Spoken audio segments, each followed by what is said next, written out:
I have been looking forward to this video for a very long time.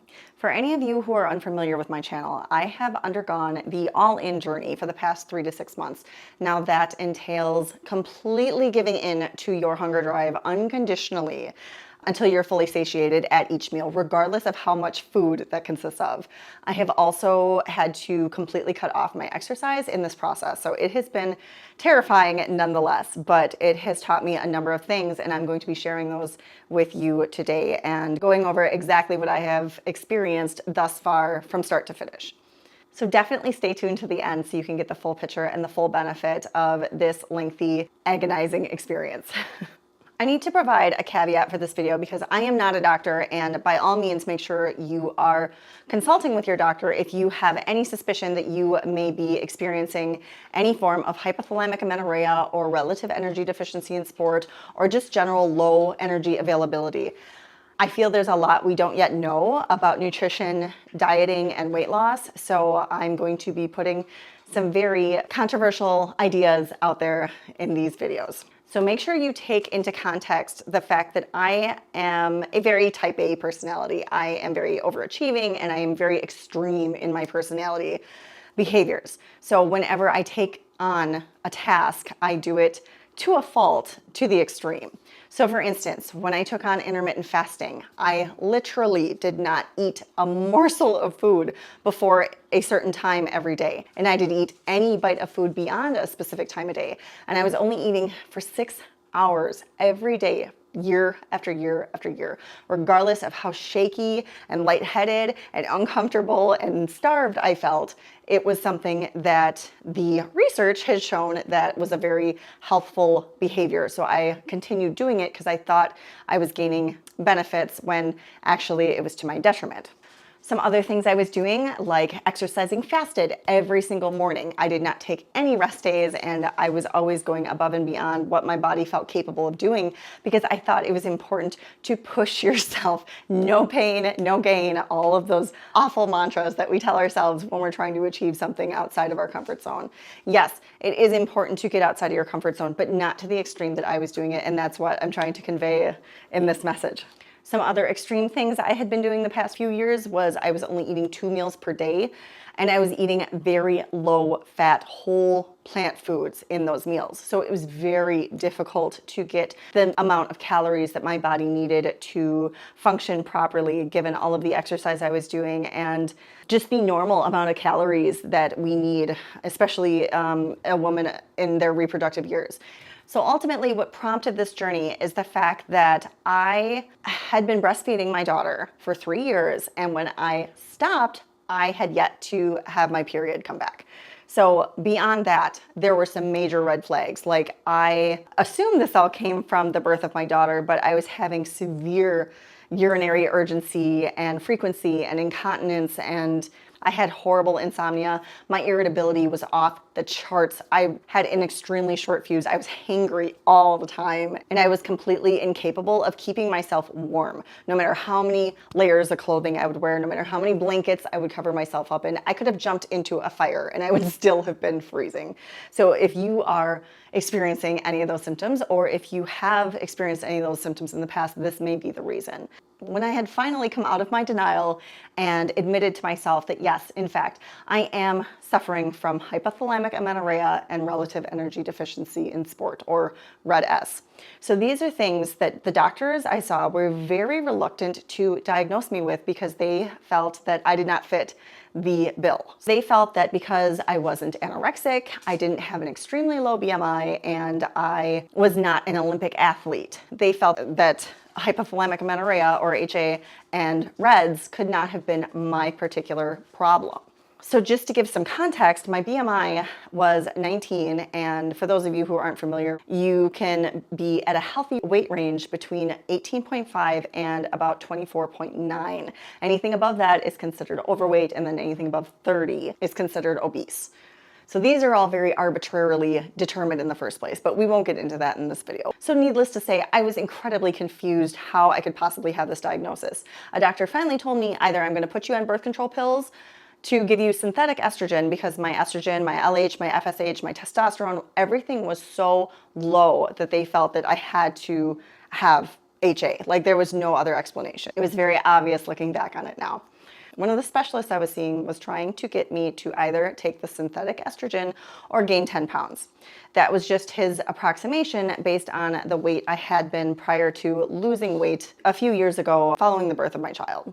Typically, doctors will ask you what weight you were at the last time you had a healthy period, and that will be the basis for the amount of weight that they tend to recommend that you gain. So finally recognizing that this was in fact what was wrong with me, I scoured the internet for all of the HA resources I could get my hands on, and finally I came across Nicola Rinaldi's book, No Period, Now What? And for those of you who have not seen the interview I conducted with her a couple months back, make sure you check that out after this video. It is incredibly informative for anybody who's having trouble with fertility or their cycles, or even postmenopausal women suffer from low energy availability if they're dieting too much or simply not eating enough. So Dr. Rinaldi explained exactly what hypothalamic amenorrhea is, how people get it, and what you have to do to recover from it. So HA, hypothalamic amenorrhea, kind of, it's all in the name. So in your brain, there's this little part called the hypothalamus, and it's kind of one of the major control centers. So it takes in input from all over your body. It takes in hormonal input. It takes in physical inputs.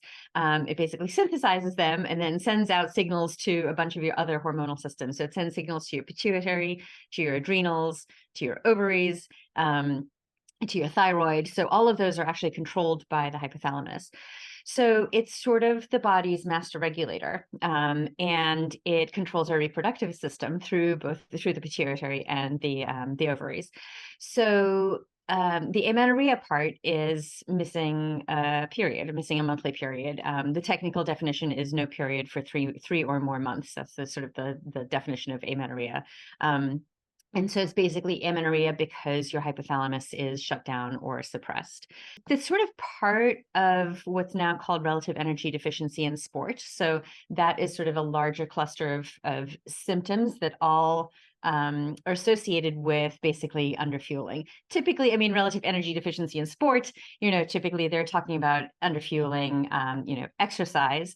It can happen to somebody who's not doing a lot of significant exercise, but just underfueling for their body's needs. And the reason is that the underfueling basically sends signals to our hypothalamus, or lack of signals to the hypothalamus. And so the hypothalamus isn't sending signals on to then the pituitary and the ovaries. There's a lot of other things that are associated with sort of the effects of the underfueling and not having a period.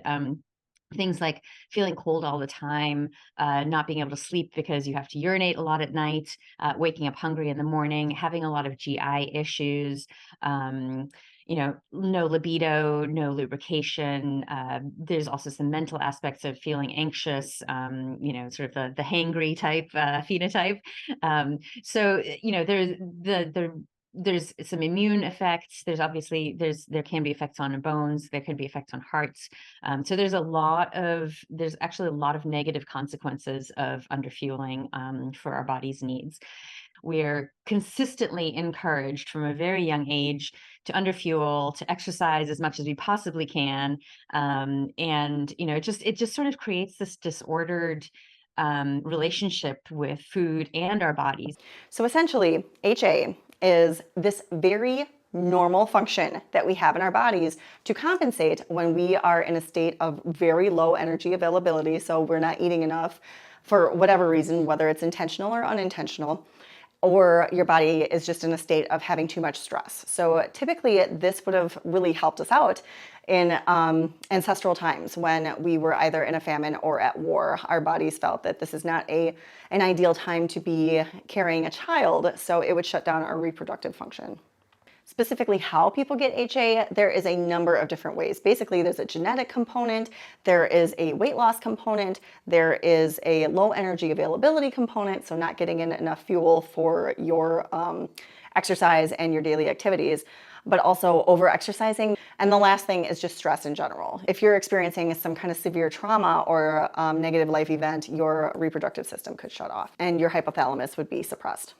Typically, people tend to get this from undereating and overexercising, or AKA dieting and overexercising. So trying to artificially control our weight by these extreme dieting and over-exercising measures. So how do we recover from HA? We have to do the opposite of everything that got us in this mess in the first place. We have to eat more, lots more. We have to eat things we're uncomfortable with, things with very high calories. We have to stop exercising, or at least extremely cut back on our exercise. And we have to de-stress as much as physically possible. So all of these things are not exactly conducive to our current state of thought when it comes to health. It's also really un-American to be able to take time off and take care of yourself. But these are very important measures that you have to take if you are to, in fact, recover from HA. Now I'll be getting into the specifics of my recovery, because I did, in fact, have to go against all of my instincts, everything I have been taught up until this point in my life to regain my health. And as terrifying as it was, I am so glad I went through this process, because I am completely changing the way that I feel and the way that I think about my body and about health in general, especially when it comes to our nutrition and exercise. So at the very beginning, the day that I decided, okay, I'm going all in, I'm going to eat when I wake up in the morning until I go to bed at night. And I'm going to eat things that I typically would not add into my diet to make sure I'm getting enough calories, because the recommended amount of calories that we need daily, especially to recover from HA, but in general as well, is about 2,500 calories. So it's a lot more than most people think is needed to maintain regular functionality in our body. So initially, I tried my best to eat breakfast, as difficult as it was, as impossible as it was to find my hunger first thing in the morning, because I had been practicing intermittent fasting for so long and forcing my body not to eat until 9 a.m. every day that I found it very difficult to shove food in my mouth and swallow when my body was screaming, no, no, no, this is wrong. I can't do this. There's got to be something wrong in your understanding of your condition. Like, there's no way we need to eat right now. So eventually, after about the first week, I was finally able to eat breakfast with my hunger intact. This is when things got really interesting and even more terrifying, because anybody who's gone through this process understands what extreme hunger is.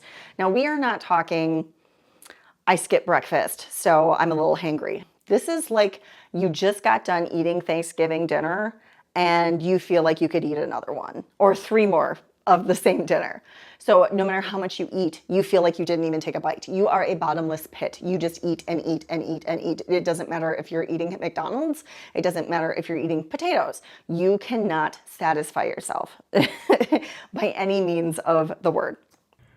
You guys, it's been a really hard day. I feel like an emotional roller coaster, like almost like when I was pregnant and every second of the day I either wanted to cry or eat something. That's what this feels like. So I have had at least 2 bananas, a bowl of oatmeal with berries, half of my usual salad with all the, the beans and the sweet potatoes on top, 2 ears of sweet corn. I can't even remember what all I ate. Lots and lots of raisins, lots of grapes, sweet potatoes, lentils, millet, and beans, lots of steamed vegetables. Like, my tummy, it doesn't even do it justice, but my tummy is so full that I literally am uncomfortable just sitting here. And my brain is still thinking about what I'm going to eat next. I'm really, really appreciative of this channel and this community, because I feel like you guys are some of the only people that really understand what I'm going through. It's unlike anything I've ever experienced, and it's like bringing all these weird feelings up, like inadequacy and self-doubt and criticism and judgment, lots of judgment.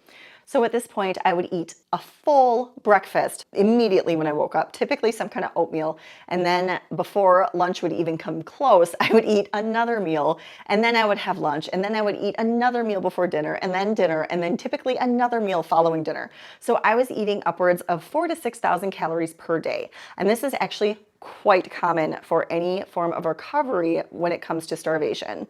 So whether you are recovering from anorexia or war or famine or dieting, excessive dieting, you will go through this process because your body feels that you had been in a famine regardless of what you were doing. There has been a simulation of starvation for a long period of time. So now that you are consistently providing it calories, your body thinks that you are officially out of the famine and it is time to feast. And there is so much damage that has been caused to the body in the time frame that you had been starved that it has to put on a surplus to make sure that all of the tissues are repaired and everything is functioning normally again. Your reproductive hormones get turned back on. You're able to regulate your body temperature again. You're sleeping normally again. Your mood is uplifted. Our bodies are so incredible that we are actually able to go to a similar place as when we began this starvation period in the first place. So I ate all that food that I was describing earlier all before 3 o'clock in the afternoon. So I still have 5 hours of wake time, but I'm going to try really hard not to become so bloated and uncomfortable that it's hard to sleep, because that does happen. So naturally, as you eat more, your weight starts to increase. And at this point, getting rid of the scale is the best thing you can do, along with buying new clothes. I was very reluctant to do this, but you feel so much more comfortable. The body image issues were quite difficult. So I thought this was a good day to give you guys an update. It has been about 4 weeks as of tomorrow that I've been on this all-in journey. My appetite has definitely calmed down this past week. It is not so ravenous, and I don't feel like such a wild animal anymore like I had in the first 3 weeks. It actually feels like I'm starting to find a rhythm and become more like myself again. And the depression and anxiety that comes with a lot of weight gain, I've come to accept that a little more. That's always kind of a work in progress. Nobody likes gaining a bunch of weight, especially super fast. It's really uncomfortable, especially when I haven't had time to buy new clothes. Obviously, I don't have my period back yet, but I'm hopeful that that is somewhere around the corner in the near future. So some of the things I incorporated into my diet that I didn't typically have in the past were things like peanuts. My daughter is in love with peanuts that are still in the shells. I was also eating her raisins, lots of my daughter's stuff. And grapes. I was just obsessed with grapes and grains, lots and lots of grains. I would have oatmeal in the morning and then millet in the afternoon and then some kind of sorghum or quinoa in the evening. I had a lot of teff during this time. For some reason, grains were just super nourishing. So it has been about 4.5 weeks now, and there are definitely a lot of changes going on in my body with this hypothalamic amenorrhea situation. So the weight gain is definitely underway. I don't even know how much I weigh. I really don't care at this point. I just know that I feel a lot better, and I am really trusting my body and trusting in this process and staying positive, because to be perfectly honest, I feel really silly for putting myself in this predicament, and I hope that I or any of my advice has not caused anybody else to find themselves in this state of health. This has been a very humbling experience and a very eye-opening experience. My appetite is definitely better only when I calm down and relax and don't overstress myself or don't over-exercise. It's exhausting eating so much and digesting so much and not even enjoying what you're eating because it's just like you just wish you could stop, or you wish that you didn't have this like insatiable drive to just fulfill this void. But it's at the same time, I'm learning so much about my body and about how important it is to overfuel myself currently, so I can recover all of the tissues that have been lost from my bones and my organs. And you know, we think about weight loss and we think about, oh, I'm losing all this fat, but we don't think about the muscle mass and the organ tissue and the bone tissue and our nerves and our heart and like all of these important things that require a lot of calories to maintain functionality, regardless of the additional intentional movement, aka exercise, that we add to our daily regimen. And the GI problems that you go through during this process, you could imagine after your digestive system has basically shut down because it's not being utilized enough. And and properly, that it literally loses its muscle tone. So people with HA typically get misdiagnosed with IBS and like food allergies and intolerances because you get a dysbiosis when your food is not moving through your gut.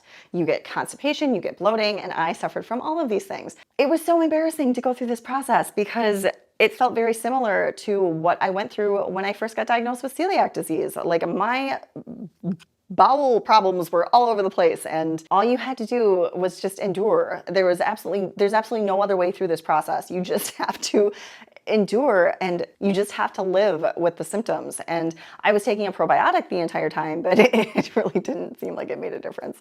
The exercise was actually much more difficult for me to give up than my dieting routines and, you know, all the rules I had around my dieting.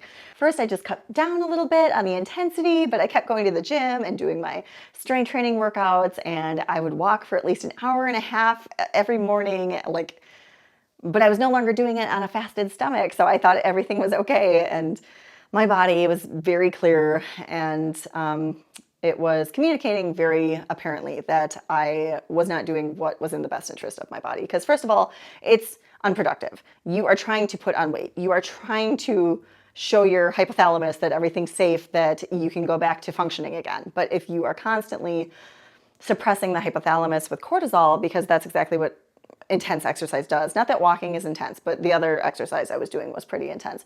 That suppresses your hypothalamus as well. So you have to be very cognizant of your behaviors and try to incorporate as much of a rest and relax mindset as possible. So I continued walking for a very long time. I also continued yoga several times a week. But beyond that, I really did make it an effort to sit on the couch as much as possible and either read, study, or watch Netflix. Things that I would never really allow myself to do before because I was so agitated and I always felt like I had to be up moving around. I just had to be standing at all times. I had to be moving at all times. But now you have to force your body to sit and relax. And it is a very humbling experience, to say the least. All right, now for the best part of this video. I officially got my period back on Thanksgiving 5-6 days ago now, and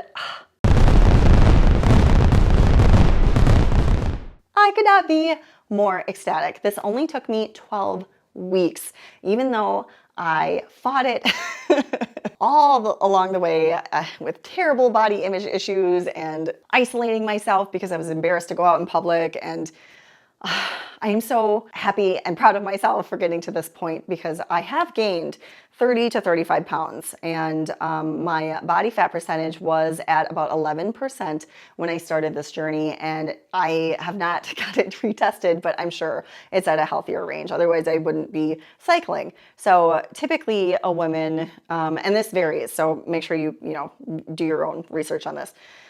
Typically, it's recommended to be between 22 and 26% body fat, but you can be all the way up to like 32% body fat and still be considered healthy as a woman, according to some research. But this is what my specific practitioner recommended, that I be between that 22 and 26%. Based on the way I feel in my body, I'm sure I've gotten to that point. By the way, sorry if this is too much information, but for anybody who's going through this experience, the period I experienced was very normal and very healthy. Like, yes, it was a little weird to feel a little cramping and feel all those gears starting to shift again, but it was nothing super uncomfortable or severe. So I feel very confident in my decisions to remain whole food plant-based. I continued eating tons of vegetables every day. I can't help it. I absolutely love vegetables. And I've been that way ever since I was a kid. So I was able to maintain that aspect of my diet. I continued eating a large salad every day, but I've added a lot more starch compared to what I was eating before. So I've kind of inverted the non-starchy vegetables and the more calorically dense starch-based vegetables, or starch-based items like the grains, the potatoes, the sweet potatoes, the squashes. Those are the things that consist of the majority of my meals. Oh, and my beans, of course.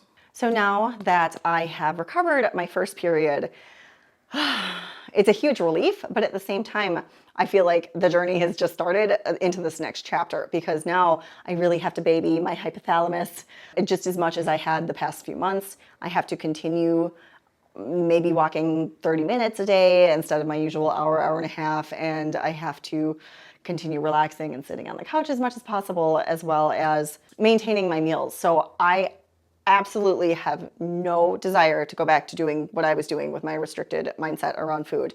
I am very content eating a little something when I first wake up in the morning, because I still love to exercise first thing in the morning, but I make sure I don't do it on a fasted stomach.